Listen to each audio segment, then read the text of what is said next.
The first one deserved a sequel, which Cleveland won in the biggest comeback in NBA Finals history to even things up with Golden State. Then with Kevin Durant joining Stephen Curry on one side and LeBron James leading the other, the Warriors and Cavaliers sent interest soaring as they rampaged toward the tiebreaker last season. But the rubber match was a mismatch, and the Warriors are expected to win just as easily this time. So as round 4 of the record-setting rivalry begins Thursday night, Friday, Manila time, has Warriors-Cavaliers become too much of a good thing? I don't think so, Golden State guard Klay Thompson said. I think the rest of the NBA has got to get better. It's not our fault. I'm sure if you ask the fans of the Warriors and the Cavs around the world, whether it's in the Bay Area or in Cleveland, I'm sure they're happy with their team performance.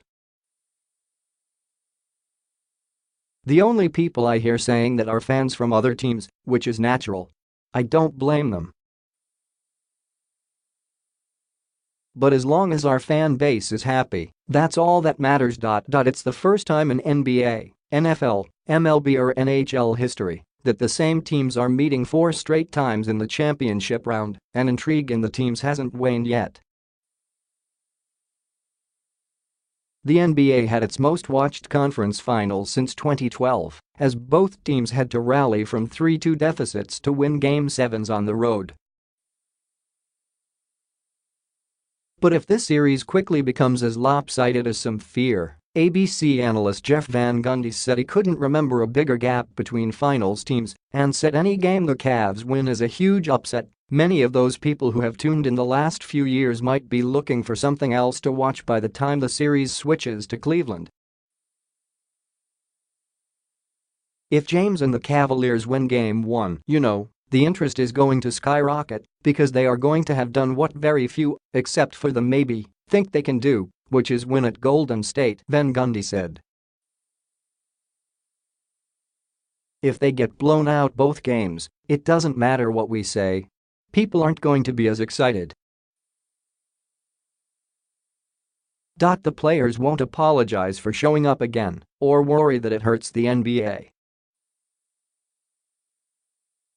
I mean, it may not be as suspenseful as a lot of people want it to be, or as drama-filled, Durant said, but that's what you've got movies and music for.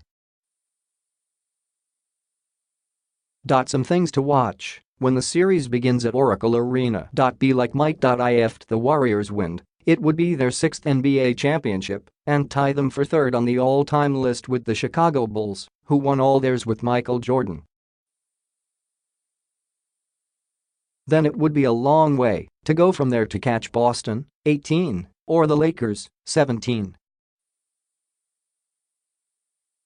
Moving on up. James could vault into 2nd place on the NBA Finals career lists for points and assists.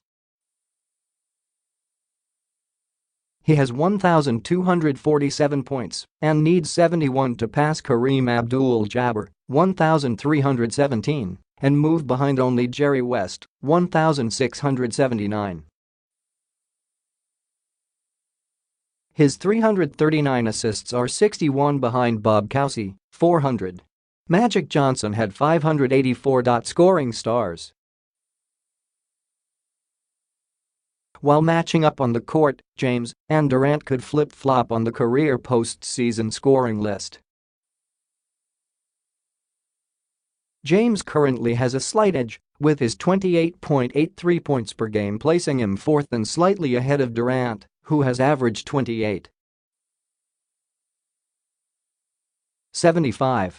Durant has been even better in the NBA Finals, with his 32.9 points per game ranking last year's Finals MVP behind only Rick Barry, 36.3, and Jordan, 33.6, among players who have appeared in at least 10 games. Doing it with defense.